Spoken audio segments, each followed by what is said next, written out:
Je voudrais qu'on revienne un petit peu sur la question de fond, parce que c'est une question qui intéresse beaucoup les enseignants, la question du QI. Vous savez très bien, vous l'avez dit d'ailleurs, que le monde enseignant considère que le QI n'est pas, comment dirais-je, significatif, n'est pas un critère suffisant pour évaluer l'intelligence d'un élève. Je me permets Oui, oui, justement. Oui, allez-y. de faire une remarque. Oui.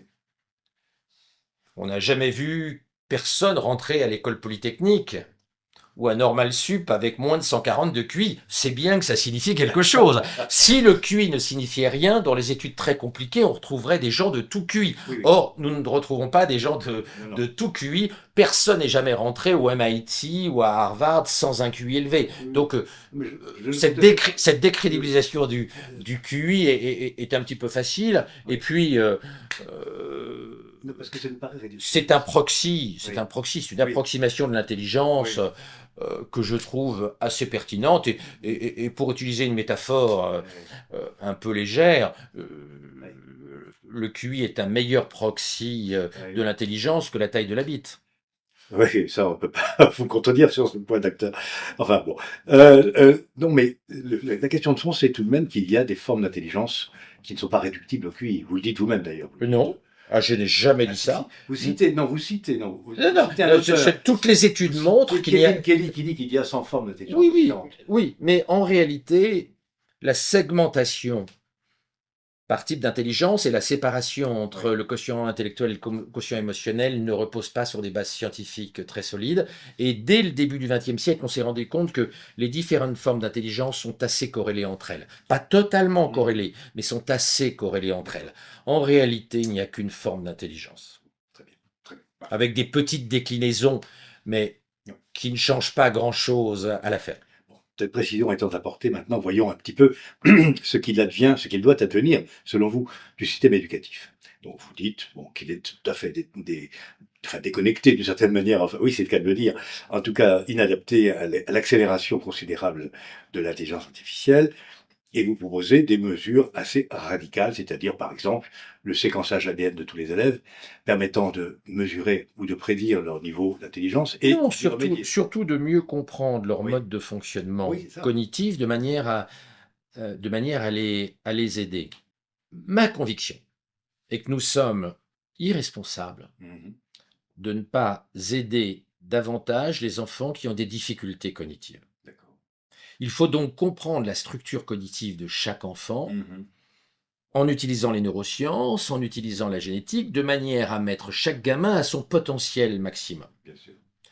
Le système actuel, où les enfants de l'élite s'en sortent extrêmement bien et n'ont aucune difficulté parce qu'ils ont au départ des capacités cognitives supérieures, et puis des enfants des petites classes moyennes et des classes populaires qui sont abandonnés et qui ont beaucoup de mal à rentrer dans l'économie de la connaissance et à qui on donne des diplômes pourris, des bacs plus simples en sociologie qui va les conduire à être serveurs chez McDonald's ou laveurs de carreaux, est une situation qui est intolérable. Nous maintenons des écarts de capacité cognitive très importants à l'échelle de la société. Il y a énormément d'écarts intellectuels, cognitifs dans nos sociétés. Or, dans une économie de la connaissance et face à l'intelligence artificielle, c'est dégueulasse d'accepter ça.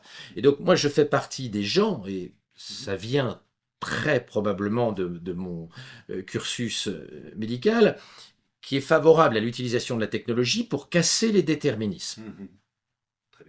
La mucoviscidose est une maladie 100% génétique. Pas 99%, 100% génétique. Pourtant, la médecine moderne a fait passer l'espérance de vie des enfants mucoviscidosiens de 3 ans à 65 ans. Et bientôt, l'espérance de vie des mucoviscidosiens sera la même que ceux qui ne sont pas porteurs de la mutation sur le gène CFTR. La médecine a cassé un déterminisme génétique, qui est celui de la mucoviscidose.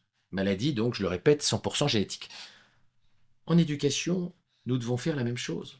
Oui, il y a des déterminismes. Il y a des gamins qui ont plus de facilité que d'autres. Et tout enseignant le sait.